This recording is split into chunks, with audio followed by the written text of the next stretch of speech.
તો આગળ હવે વાત કરીએ આપણે બનાસકાંઠાની તો બનાસકાંઠા જિલ્લામાં 4 નવા તાલુકા બનાવવાના નોટિફિકેશન બહાર પડ્યા છતાં પણ ગઢ ગામને તાલુકો ન બનાવતા ગઢ તેમજ આજુબાજુના 30 ગામોના લોકો ગઢ ગામમાં ભેગા થઈ સૂત્રોચ્ચાર અને ચીમકી દ્વારા ઉગ્ર વિરોધ નોંધાવ્યો હતો।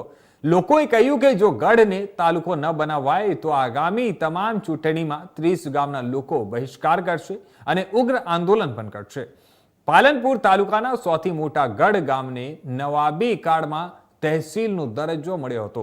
20,000 થી વધુ વસ્તી ધરાવતા આ ગામમાં હોસ્પિટલ, પશુ દવાખાનું, પોલીસ સ્ટેશન, વિદ્યુત કચેરી સહિત અનેક સરકારી કચેરીઓ કાર્યરત છે।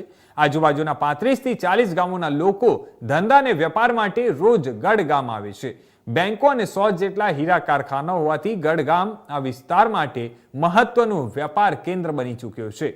ગઢ પંથકના વિકાસ માટે તાલુકા બનાવવાની માંગ વર્ષોથી ચાલે છે।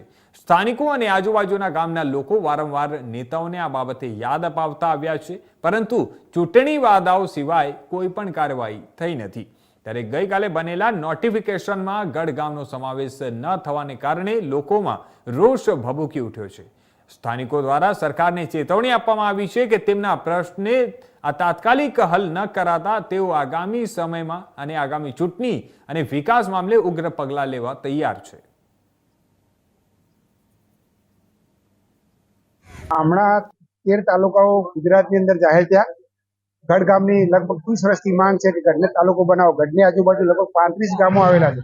ગઢ મોટું ગામ છે, 15 થી 20,000 વસ્તી ધરાવતું ગામ છે અને મોટું ગામ છે। ગઢ ગામની અંદર ઘણી બધી સુવિધાઓ કે સરકાર જો તાલુકો જાહેર કરે તો ઘણી સુવિધાઓ ઉપલબ્ધ એટલે ઘણો ખર્ચ પણ ઉતરે એમ નથી। તો સરકારને વિનંતી કરીએ છીએ કે ભાઈ જલ્દીમાં જલ્દી આ રાહ અમે કેટલા દિવસ જોઈશું? અમને તાલુકો અજન્મો રાતોરાત કર્યો, નહીં તો પછી ઉગ્ર આંદોલન થશે ને ઉગ્ર માંગો થશે।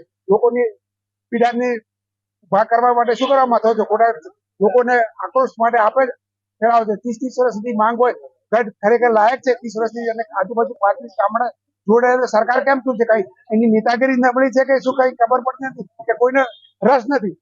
પણ જો ટૂંક સમયમાં નહીં થાય તો આનું ઉગ્ર આંદોલન છે પાકું છે।